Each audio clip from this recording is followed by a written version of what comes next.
Welcome to rhythm of learning. ഇന്നത്തെ ക്ലാസ്സിൽ നമ്മൾ പഠിക്കാൻ പോകുന്നത് കുറച്ച് കറണ്ട് അഫയേഴ്സ് ക്വസ്റ്റ്യൻസ് ആണ്. പ്രീവിയസ് ഇയറിൽ ചോദിച്ചിട്ടുള്ള ചോദ്യങ്ങളാണ്. ക്ലാസ്സിലേക്ക് കടക്കാട്ടോ. ഫസ്റ്റ് ക്വസ്റ്റ്യൻ ചോദിക്കുന്നത്, നിങ്ങൾ കേട്ടിട്ടുണ്ടാവും, ഇന്റർനാഷണൽ ലേബർ ഓർഗനൈസേഷൻ എന്ന് പറയുന്ന സംഘടന, അന്താരാഷ്ട്ര തൊഴിലാളി സംഘടന എന്ന് മലയാളത്തിൽ പറയും, ILO അഥവാ ഇന്റർനാഷണൽ ലേബർ ഓർഗനൈസേഷൻ. അതിന്റെ ഇപ്പോഴത്തെ ഡയറക്ടർ ജനറൽ ആര് എന്ന് ചോദിച്ചേക്കണു. ഇന്റർനാഷണൽ ലേബർ ഓർഗനൈസേഷന്റെ നിലവിലെ ഡയറക്ടർ ജനറലിന്റെ പേര് എന്ത് എന്നാണ് ചോദിച്ചേക്കണത്. അദ്ദേഹത്തിന്റെ പേര് ഗിൽബർട്ട്. ശ്രദ്ധിക്കുക, ഗിൽബർട്ട് കേട്ടോ. ഗിൽബർട്ട് എഫ് ഗിൽബർട്ട് എഫ് ഹോങ്ബോ എന്നാണ്. ഗിൽബർട്ട് എഫ്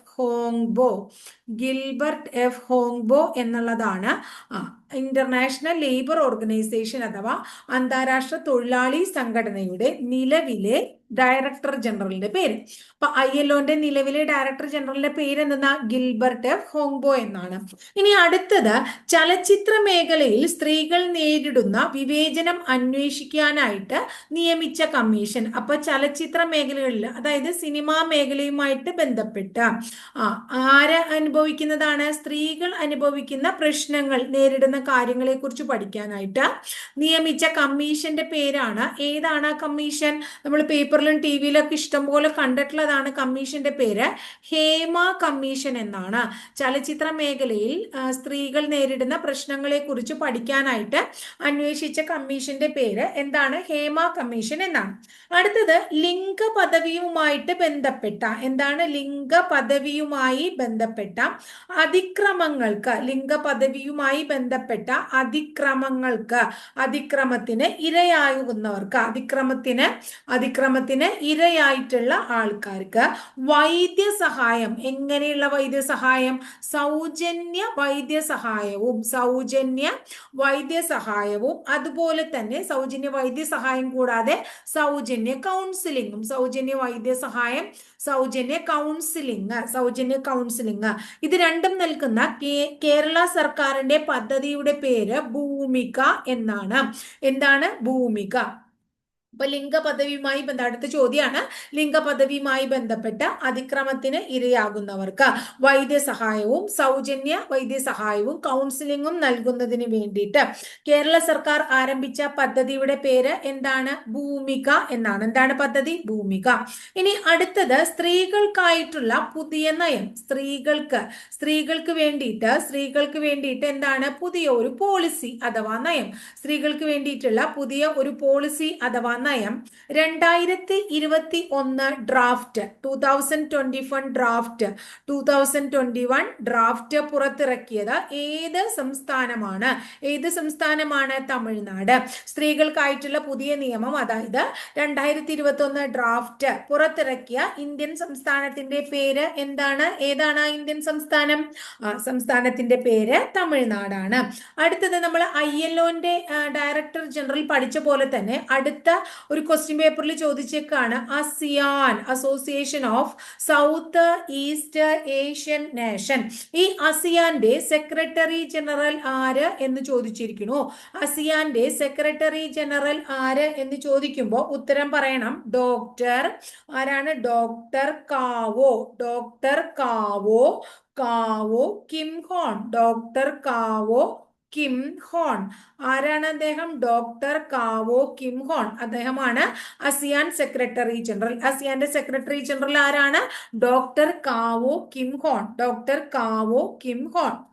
ഇനി അടുത്ത ചോദ്യം, കേരള സംസ്ഥാനം വിഭാവനം ചെയ്ത് ഏത് റെസ്ക്യൂ മിഷൻ പദ്ധതിയാണ് 2017 മുതൽ പ്രശ്നബാധിതരായിട്ടുള്ള കുട്ടികൾക്ക് സഹായം നൽകാനും അവരെ പുനരധിവസിപ്പിക്കാനും തുടങ്ങിയത്?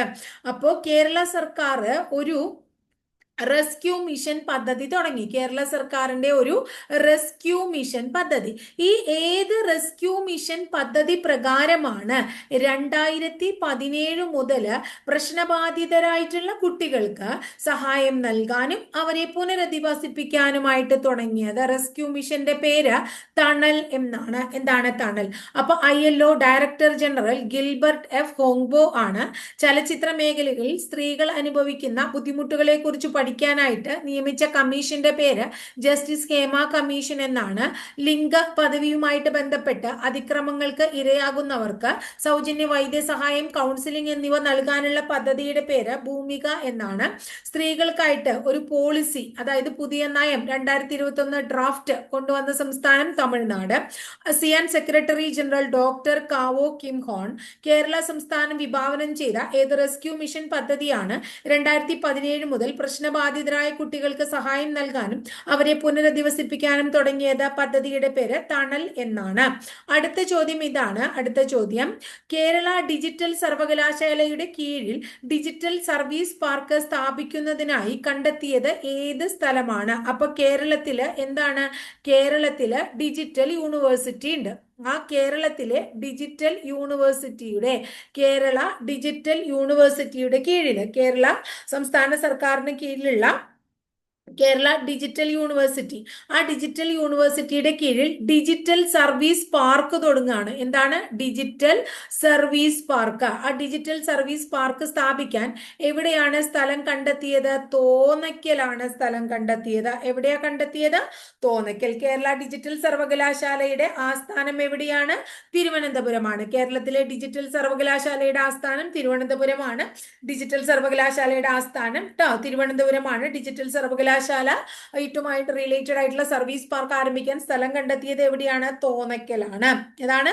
തോന്നയ്ക്കൽ. കേരള ഡിജിറ്റൽ സർവകലാശാലയുടെ ആദ്യത്തെ വൈസ് ചാൻസലർ പദവിയിലിരുന്നത് പ്രൊഫസർ സജി ഗോപിനാഥ് ആണ്. ആരാണ്? പ്രൊഫസർ സജി ഗോപിനാഥ്. കേരള ഡിജിറ്റൽ സർവകലാശാലയുടെ ആദ്യത്തെ വൈസ് ചാൻസലർ ആരാണ്? പ്രൊഫസർ സജി ഗോപിനാഥ് ആണ്. ഇത്രയും കൂടി ഒന്ന് ഓർത്തു വയ്ക്കാം. ഇനി അടുത്ത ചോദ്യം ഇതാണ്. 2023 നാറ്റോയിൽ അംഗത്വം നേടിയ 2023 നാറ്റോയിൽ അംഗത്വം നേടിയ രാജ്യം ഏതാണ്? 2023 നാറ്റോയിൽ അംഗത്വം നേടിയ രാജ്യം ഏതാണ്? ഫിൻലൻഡ് ആണ്.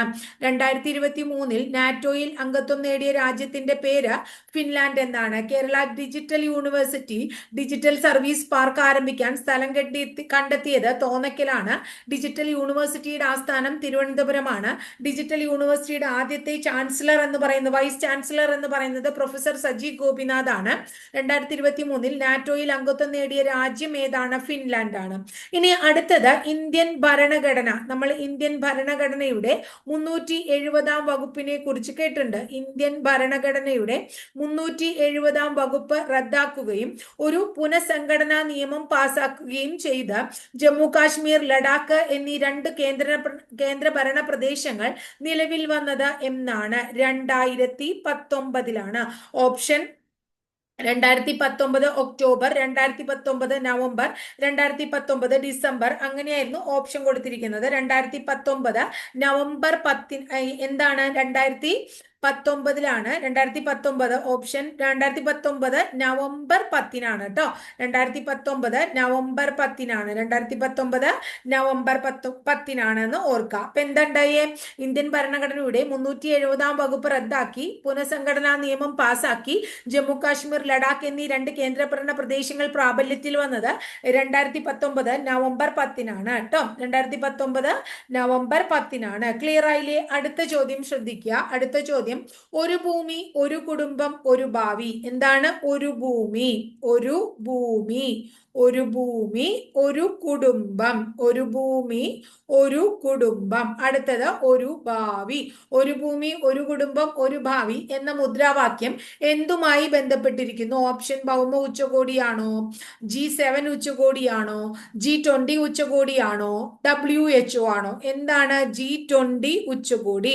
എന്താണ്? G20 ഉച്ചകോടി. ഒരു ഭൂമി, ഒരു കുടുംബം, ഒരു ഭാവി എന്ന മുദ്രാവാക്യം G20 ഉച്ചകോടിയുമായി ബന്ധപ്പെട്ടിരിക്കുന്നു. അടുത്ത ചോദ്യം, മനുഷ്യന്റെ ആരോഗ്യം. മനുഷ്യന്റെ ആരോഗ്യത്തിന് പ്രധാനമാണ്.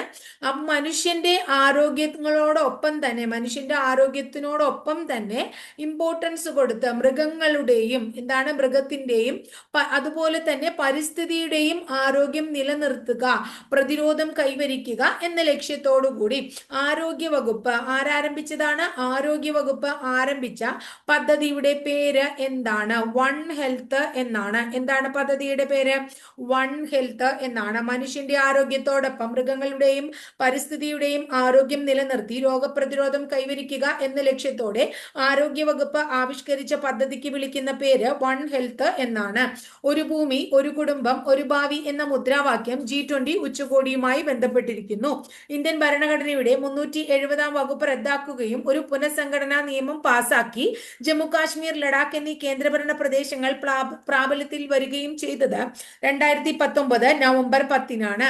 2023 നാറ്റോയിൽ അംഗത്വം നേടിയ രാജ്യം ഫിൻലൻഡ് ആണ്. കേരള ഡിജിറ്റൽ സർവകലാശാലയുടെ കീഴിൽ ഡിജിറ്റൽ സർവീസ് പാർക്ക് ആരംഭിക്കാൻ സ്ഥലം കണ്ടെത്തിയത് എവിടെയാണ്? തോന്നക്കലാണ്. ഡിജിറ്റൽ സർവകലാശാലയുടെ ആസ്ഥാനം എന്ന് പറയുന്നത് തിരുവനന്തപുരമാണ്. കേരള ഡിജിറ്റൽ സർവകലാശാലയുടെ ആദ്യത്തെ vice chancellor professor Saji Gopinath ആണ്. ആരാണ്? പ്രൊഫസർ സജി ഗോപിനാഥ് ആണ്. ക്ലിയർ ആയില്ലേ? ഓക്കെ, അടുത്ത ചോദ്യം ഇതാണ്. അമൃതകാലം എന്താണ്? അടുത്ത ചോദ്യം ഇതാണ്. അമൃതകാലം. അമൃതകാലം എന്ന് പറയുന്ന പദ്ധതി, അമൃതകാലം എന്ന് പറയുന്ന പദം അല്ലെങ്കിൽ അമൃതകാലം എന്ന് പറയുന്ന പദം അല്ലെങ്കിൽ ആ പദ്ധതി എന്തുമായിട്ട് ബന്ധപ്പെട്ടിരിക്കുന്നു? അമൃതകാലം എന്ന് പറയുന്ന പദം ബഡ്ജറ്റുമായിട്ട് ബന്ധപ്പെട്ടിരിക്കുന്നു. എന്തുമായിട്ടാണ്? ബഡ്ജറ്റുമായിട്ടാണ് ബന്ധപ്പെട്ടിരിക്കുന്നത്. 2023-24 ബഡ്ജറ്റുമായി ബന്ധപ്പെട്ട പദമാണ് അമൃതകാലം. 2023-24 ബഡ്ജറ്റുമായി ബന്ധപ്പെട്ട പദമാണ് അമൃതകാലം. 2023-24 ബഡ്ജറ്റുമായി ബന്ധപ്പെട്ടതാണ് എന്ത്? അമൃതകാലം. ഇനി അടുത്ത ചോദ്യം ഇതാണ്. താഴെ പറയുന്നവയിൽ ജമ്മു കാശ്മീരുമായി ബന്ധപ്പെട്ട പ്രസ്താവനകൾ ഏവ എന്നാണ്. ഓപ്ഷൻ ആദ്യം കൊടുത്തിരിക്കുന്നു. ജമ്മു കാശ്മീരിനെ വിഭജിച്ച് ലഡാക്ക്, ജമ്മു കാശ്മീർ എന്നിങ്ങനെ 2 കേന്ദ്രഭരണ പ്രദേശങ്ങളാക്കി. ശരിയാണ് അല്ലെ? അതായത് ജമ്മു കാശ്മീരിനെ വിഭജിക്കുകയും 2 കേന്ദ്രഭരണ പ്രദേശങ്ങൾ നിലവിൽ വരികയും ചെയ്തു. ഒന്ന് ലഡാക്കാണ്, അടുത്തത് എന്താണ്? ജമ്മു കാശ്മീരാണ്. ഈ ഓപ്ഷൻ ശരിയാണ്.